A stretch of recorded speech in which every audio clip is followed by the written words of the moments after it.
Listen, man, I can't have you shouting at the guests. And why not? You're scaring them, for one, and two, it's rude. Come on, man, you're better than that. Well, I suppose it is rude. But maybe they should try not being so small and pathetic. Sorry. You really need to get a grip on that, man. I'm trying. Fine. Just get out there. And stop threatening people. Fine. Whatever. Alright, let's get on with the show.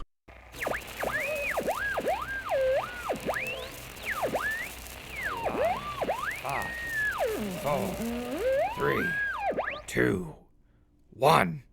Welcome back, dear listeners, to Wasteland Active Radio, your one-stop shop for staying informed in the Ash Flats. I'm your gracious host, Crispy, broadcasting from the center of Dashwood Outpost Number 17, and boy do I have a show for you today. You see, today is the day that we're voting on a proper name for our lovely little settlement, and by the end of the show, we'll finally make this house a home. Field Correspondent Atlas will be keeping us up to date as the vote goes on, so you'll get to hear the announcement as soon as it goes out. As for the rest of the show, in announcements, the laser-toting Wanderers have struck again, and will be receiving more Dashwood support. Things are starting to get a little gloomy outside. Bucket will tell us whether we'll need an umbrella or a lead suit in today's weather. Something grim is on the horizon, and it isn't the horizon itself for once. But we've got great news from the fields in today's local news. In today's ad reads, we've got a special announcement from the big man himself, General Taft, to help boost morale. Next, Atlas will be on the scene, providing updates on the vote and announcing the winner. Finally, I'll bring Sterling back for an interview, where I'll ask him about his thoughts on the outpost's name and the future of the settlement at our open table. With the introduction out of the way, let's move on to announcements. All right, I warned you, kid. I told you. Sterling's gonna rip me a new one for that. Oh well, thanks, Bronze Tony. Anyway, in today's announcements, in preparation for the approaching army of super mutants coming from the west, Major Sterling has requested more troops from Central Command, and General Taft himself will be sending a contingent of some of his best men, including mercs specializing in fighting super mutants. They're slated to be here late next week, a week before Atlas is supposed to rendezvous with the Nightkin leader of the mutant army, Macklin. We can certainly use the numbers, with the possibility of a big fight on our hands.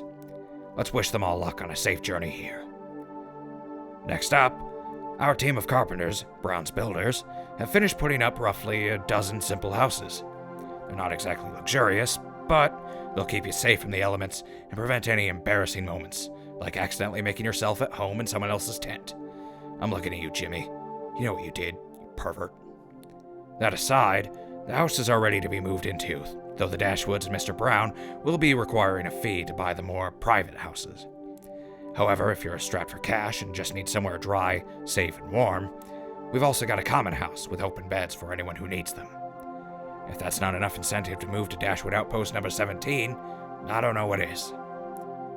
Speaking of people moving in, we just got some new neighbors. Normally, this would be the part where I read out their names, but for their own safety, I'll keep them anonymous. You see, these new neighbors, about 12 of them, used to be slaves. A couple days ago, the Dashwood Scouts found these folks wandering the flats and went out to investigate. Turns out our laser-toting Wanderers have struck again, this time against a slaver caravan traveling north. Apparently the Dashwoods were right about the guy being in power armor, but what they didn't count on was that the rest of this guy's numbers were made up of robots. They moved in like a wave of steel, cutting down the slavers and their dogs like shooting radroaches in a nuclear waste barrel. The guy apparently even went as far as removing the collars from the slaves, giving a few of them first aid and weapons before sending them on their own way. You know, that kind of reminds me of someone. There's no way. Nonetheless, this guy sounds pretty alright. Just hope he doesn't see us as enemies. Well, if you happen to run into some of our new neighbors, show some respect. and have some patience for these people who managed to make it here. The golden rule, dear listeners, don't draw a weapon if you don't want a weapon drawn on you. That's enough for announcements. Let's check in with Atlas for an update on the vote. Atlas, can you hear me?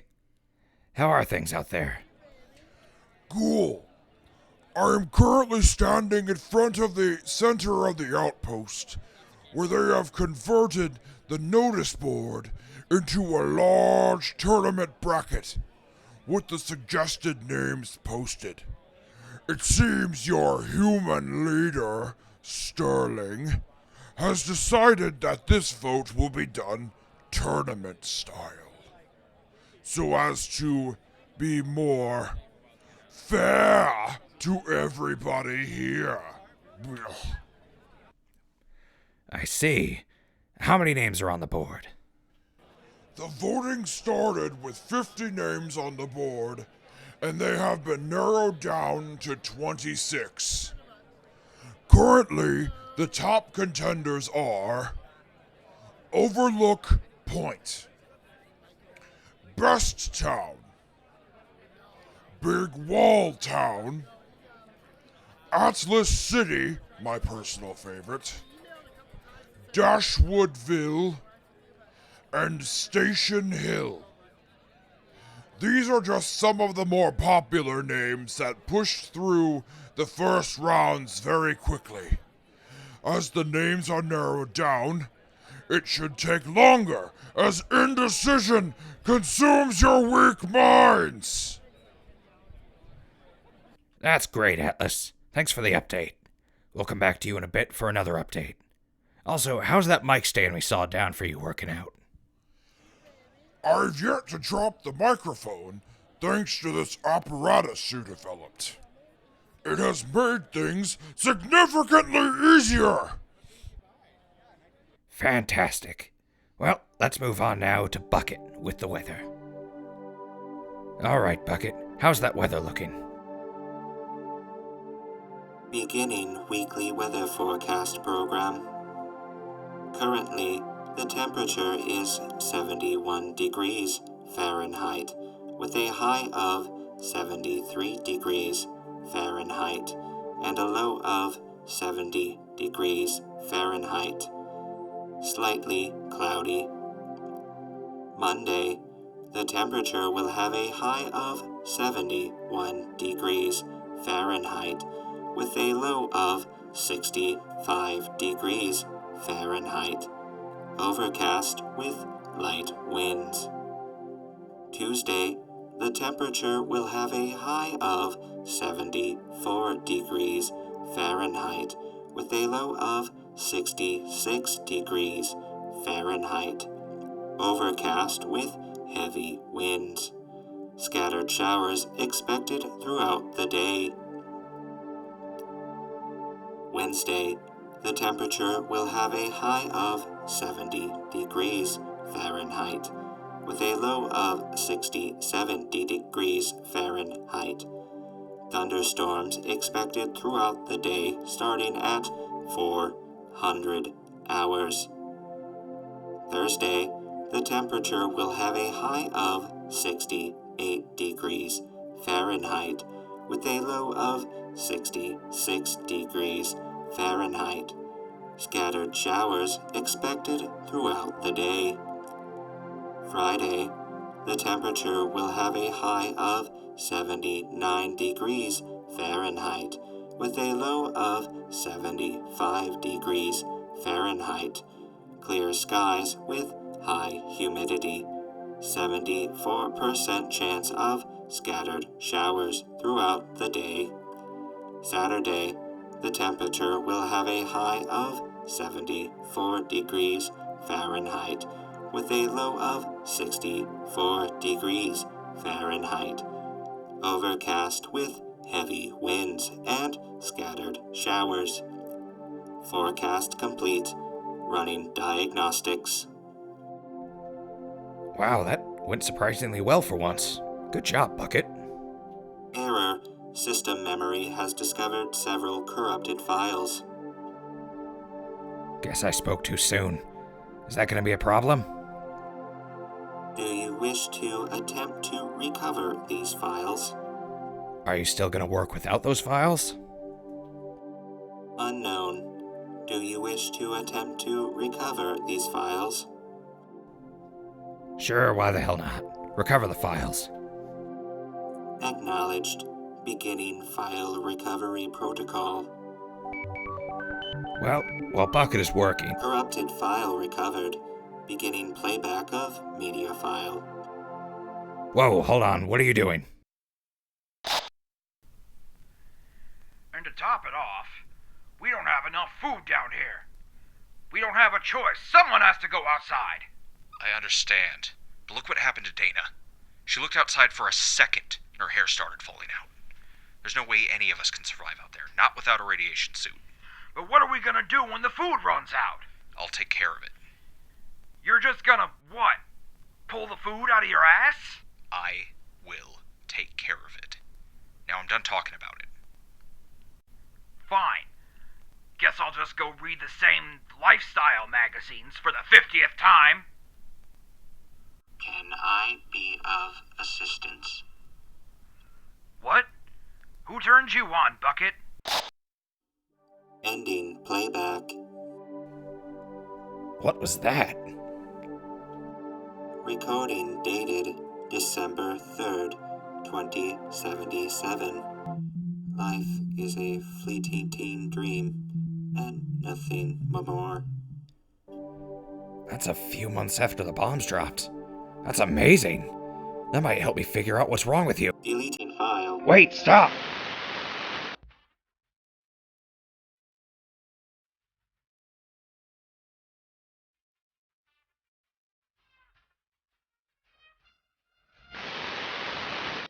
Sorry about that, dear listeners. Very unprofessional of me, but it had to be done.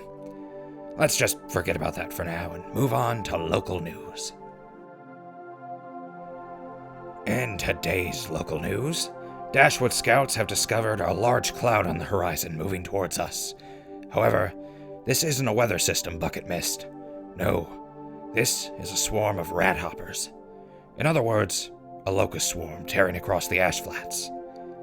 Luckily for us, they're far enough away that we've got plenty of breathing room, and they don't seem to be heading towards the outpost.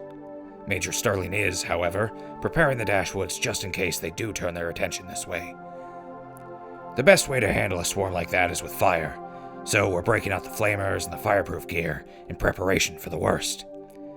Going off of my own experience, rat hoppers aren't exactly the toughest things in the wastes, but if you get enough of them together, I can see it being a real problem. Fret not, dear listeners, we've got it handled. In other news, the plumbing project being led by Louis Zucchero is being put on hold. The inside of the water treatment plant that Louis plans to gather water from was flooded and needed to be drained before he could get the water pumping. A group of Dashwoods went down there and found it occupied by a massive carnivorous frog. Now, I'm not talking a frog as big as your head. I'm talking a frog big enough to swallow a man and his dog whole and still have room for seconds. Now, a giant frog doesn't sound all that intimidating, but its croaks were loud enough that a couple of the Dashwoods that investigated came back with burst eardrums. Worse yet, we've got confirmation that there was a clutch of eggs down there, so we're gonna have a whole lot more giant frogs to deal with in the near future. Major Sterling is putting his second-in-command in charge of the effort to clear the water treatment plant and continue the plumbing project. Let's all wish them luck in this endeavor. Our final news story is a piece of good news. Our team of farmers just discovered that a plant that they had originally thought was a weed is actually an edible and highly nutritious plant. They're calling it choke bean due to its roots' tendency to choke out the roots of other plants, killing them in the process. One of the kids who recently moved to the outpost, Blitz, I think, started working the fields and was shocked to learn that we'd just been throwing these plants out. After digging deep into the ground and hauling up the bottoms of these roots, the team of farmers saw the truth of the kids' claims and started work on making them part of our crop rotation. I'm kind of impressed that kid knew something like that. On top of him being young, I learned not too long ago that he and the other two he came with were just kids of raiders. When their parents got wiped out, they started traveling together and found us. They definitely look the part, but they don't act like raider kids. Either way, let's give a big thank you to Blitz for helping out the farming team and giving us a new option for food. That's all for news today, so let's go back to Atlas for an update on the vote. Atlas, how are things in the field? Well, Ghoul, the names have been narrowed down to 10 since the last update, and things are getting tense out here as more foolish and puny humans... as more voters are seeing the names they suggested losing. That's not a good sign, but hopefully the Dashwoods will be able to keep things calm. So what names are left, Atlas? The last 10 names are as follows. New Hope, Station Hill, Grandpa's Denville, Gunberg, Happy Home, Atlas City, once again, big favorite, Tall Town, Spotsylvania, Boomhouse, and Redmonton. The vote is nearing an end, and we will have a proper name for this hole in the ground very soon. Back to you, Rotting Man. That sounds great, you big green eyesore. We'll go back to Atlas for the end of the vote very soon. In the meantime, let's move on to today's ad reads. Today's episode of Wasteland Active Radio is brought to you by Brown's Builders, our local team of carpenters. Started by Gary Brown, Brown's Builders is committed to building the best homes in the Ash Flats at a reasonable price. From simple shacks for one, or a 4-bedroom home for the whole family, Brown's Builders have you covered. Brown's Builders, happy homes, happy people. These guys know what they're doing, and they do it fast. I've been thinking about shelling out some cash to get them to spruce up the station sometime. I got plenty of time to save while they're working on finishing up the projects they've already started, though, just to be fair. Anyway, Wasteland Active Radio is also brought to you by the, bear with me here, the Westchestershiretonville Dog Show? The hell were they smoking? Anyway, we're brought to you by the Westchesterville Dog Show. On May 12th, the Blah Blah Blah Dog Show will be presenting the finals for this year's show.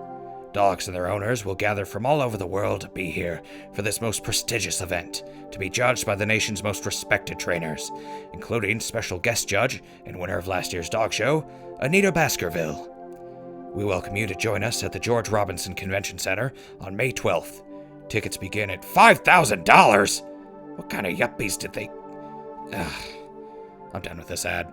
Just done. Harumph. That aside, I have something special for you all, dear listeners. General Lancer Taft himself has sent in a recording himself and requested we broadcast it himself. So here it is, dear listeners, a message from the big man himself.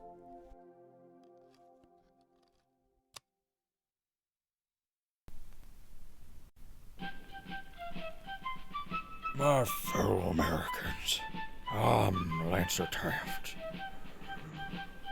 leader and founder of the Darren Dashwood Mercenary Company. In light of the news of the approaching super mutant army, approaching the settlement currently known as Dashwood Outpost Number 17, I've sent a contingent of some of my greatest men to support you in the trying times ahead. Hold fast, my friends, and don't give up hope, 'cause even in the darkest of times, the light of hope will lead you to glory. I've founded the Dashwoods on the principles of helping your fellow man and protecting those who are unable to protect themselves, to holding true to honesty and loyalty, and being a beacon of hope for the hopeless.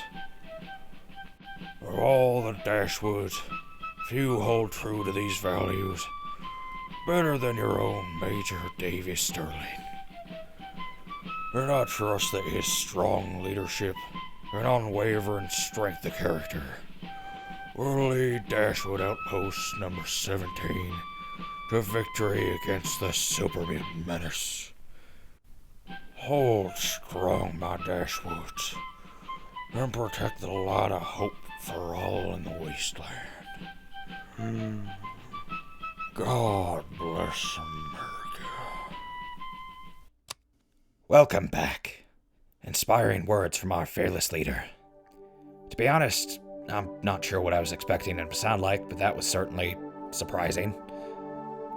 Either way, let's take the General's words to heart, and hold strong, dear listeners. Well, with the ads and propaganda out of the way, let's go back to Atlas for an update on the vote in a very special edition of On the Scene. Atlas, can you hear me? Yes, I'm reading you loud and clear. How are things looking down there? Things down here are tense as the final two names are up for the vote and all the votes are in and being counted. The final two names are Redmonton and Station Hill. Sadly, Atlas City was voted out, and I'll break the legs of anyone who voted against. I'm sorry. Almost lost my cool there. There's been a few arguments, but violence has yet to break out. I must say, that is a welcome change. Welcome change? Amongst the mentally inferior super mutants, arguments like this didn't end without at least a few broken bones and one death. The only injuries sustained so far have been a few broken feet. Let it be known that was an accident, and I apologize. However, your feet are far too soft, and that's something you should work on. Real constructive. Oh boy. Well, any more developments on the vote? Yes. It appears that all the votes have been counted, and Sterling's second in command is about to deliver the news.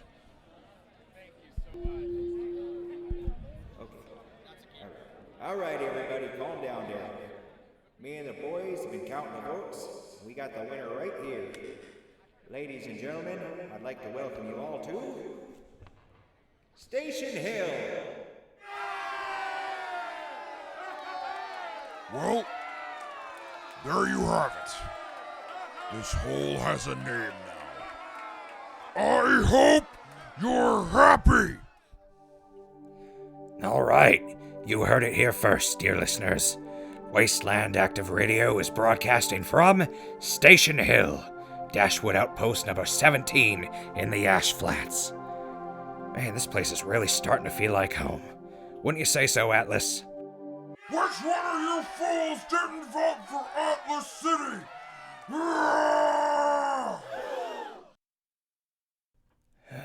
All right, let's move on. Thanks, Atlas. I guess. Well, believe it or not, I have an interviewee lined up today, and he should be... perfect timing. Welcome back, Major. Glad to be back, Crispy. And please, call me Sterling. Well, Sterling, I'm sure you've heard the good news. That I have, Crispy. We finally got a name for our own little piece of heaven. Station Hill. Has a nice ring to it, don't you think? I think it'll grow on me eventually. So, what comes next? Well, of course, we've still got the super mutant army moving our way. Atlas is gonna head out the rendezvous with them pretty soon, but I'm sure we'll be fine. Oh yeah, that is coming up soon. To be honest, I'm kind of surprised you let Atlas stay. What made you trust him? Well, he kind of reminds me of a friend I used to have back east. But that's a whole other story. I'm sure you've got more important questions. Now, hold on there, Sterling. I've got plenty of questions, of course. Importance is subjective. But you're our fearless leader. I think it'd be nice for our dear listeners to learn a little bit more about the leader of Station Hill, don't you? Huh. Well, I suppose you're right. Well, back when I was just a boy of about 8 years old, I lived in a small settlement just north of a place called Point Lookout. You heard of it before? Can't say that I have, sorry. No worries. It's for the best, really. Nothing good comes out of Point Lookout. And we were just farmers and fishermen, living our lives. And we didn't even have a name for our home before things turned sour. See, the folks from Point Lookout didn't normally travel far from home, but the day they did, they came in and took us all back in chains. They walked us hard for days through swampland, and most of us didn't make it. When they'd stop for the night, they'd make a meal out of the ones that dropped along the way. It was hell. That sounds horrible. I'm sorry, I didn't mean to dig up any painful memories. Oh, no, not at all, Crispy. You're fine. I've come to terms with what they did, and I've moved on. This story does have a happy ending, though. Along the way, the only reason I stayed alive was because of Robbie. He was with the cannibals that took us, but he didn't eat with them. No, Robbie was a gentle giant, and he'd sneak away to eat whatever he could scrounge up and share with me and a few of the other children. Robbie came off as a simple-minded oaf, but he was smarter than he acted. He felt awful about what his kin were doing to us, and when the chance came, he took me and the other 3 kids that were still alive and we ran off into the night. We ran far from his kin for as long as our legs could hold out, and then Robbie would carry us. Robbie took care of us the best as he could while we were still on the road, and he certainly wasn't father material. Closer to a bumbling big brother than anything. But he'd do his best to get food for us, build fires for us at night, and kept us safe when anyone or anything threatened us. Things were good for a few weeks until one of us got sick. Robbie was smart, but he barely knew how to stitch a wound properly, let alone take care of a sick child. And I could tell it hurt him to consider it, but he had to take us to someone who knew how to take care of us, and he had to do it soon. We traveled along a caravan trail for a couple of days before we found a small settlement. Things were all well and good, but we were still near enough to Point Lookout for people to recognize Robbie by his infamous Point Lookout look. He would have been shot on sight, and he knew it, so after mulling it over, Robbie forced us to take the sick kid and go to the settlement on our own. It took a hell of a lot of convincing and plenty of tears, but we all agreed to go on ahead without Robbie. The settlement took us in, got us all cleaned up and taken care of by a doctor, and everything was fine. I went out as soon as I could try to find Robbie, but he was gone. I don't know where he went. He's probably dead. But I still hold out hope that he made it on his own. Or at least died happy. It's a pretty personal story. I didn't mean to pull out such a tragic and personal story out of you. I'm sorry, Sterling. No worries, Crispy. Just like vomit, you can't let stuff like that stay inside you. You gotta vomit up the poison every now and again. Understand? Yeah, I guess I do. One question, though. Fire away. How does Atlas remind you of Robbie? The size, mostly. That's it. I mean... Lighten up, Crispy. That was a joke. In all honesty, Atlas may appear all gruff and mean when he's on air, but when he was trying to convince me to let him stay, his demeanor and manner of speaking had me captivated, and I almost forgot he was a super mutant. There was a gentleness beneath his rough exterior, and That's what reminded me of Robbie. Well, I don't see it personally, but I appreciate your honesty. I feel like I have a lot more questions than I started with, but we're about to run out of time. Want to pick this back up some other time? Maybe off the air? Of course, but only if you bring the booze. I'm sure I can scrounge something up. Well, thanks for your time, Sterling. I guess that's all I got for today. Always a pleasure, Crispy. You have yourself a wonderful day. And to all you listeners out there, why don't you come on down to Station Hill sometime? As long as you can play nice with others and lend a helping hand, you'll always be welcome. Thanks for having me, Crispy. Anytime, Sterling. You have yourself a good one. Well, that's not where I expected that interview to go. Really makes that bit of advice he gave in our first broadcast make a lot more sense. But boy, did I waste a lot of time writing up questions for an interview that didn't go to plan. Oh well, it certainly filled in airtime. Guess that means it's time to wrap things up here. Well, dear listeners, that's our show for today. Definitely didn't expect things to go the way they did, but hey, we've got a name. A proper name for Dashwood Outpost Number 17. Like Sterling said, we'd love to see you out here at Station Hill, dear listeners. We always need more hands than we have, and the Dashwoods have kept this place nice and secure since they took over this project, and our little slice of heaven is growing every day. But that should wrap things up for today. Remember that looks can be deceiving, and that the Brahmin that takes a dump on you has better intentions than the Deathclaw that cleans you off. And as always, good evening, dear listeners. This has been Wasteland Active Radio. Crispy, signing off.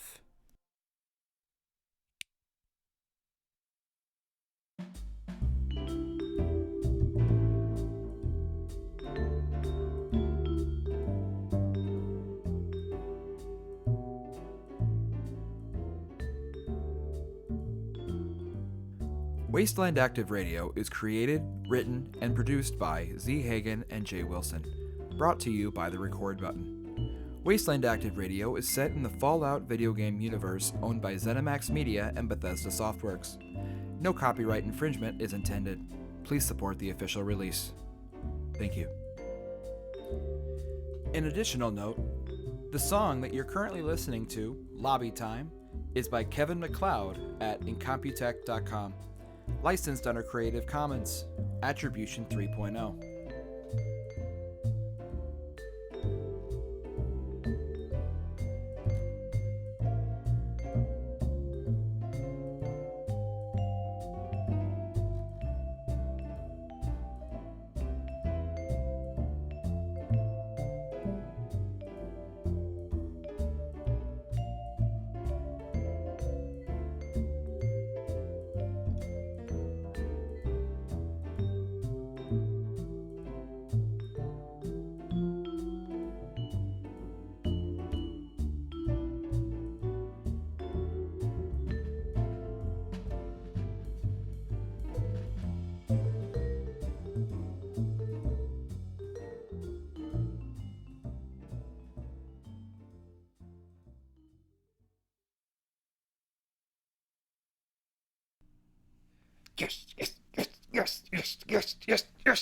Yes. Oh, I knew they'd like Station Hill. Yes. Oh, yes. And if I find the person who put Station Hill up to vote, I'll rip their arms off and beat them to death with them! Why are you so excited, ghoul? Oh, no reason. Ha ha ha.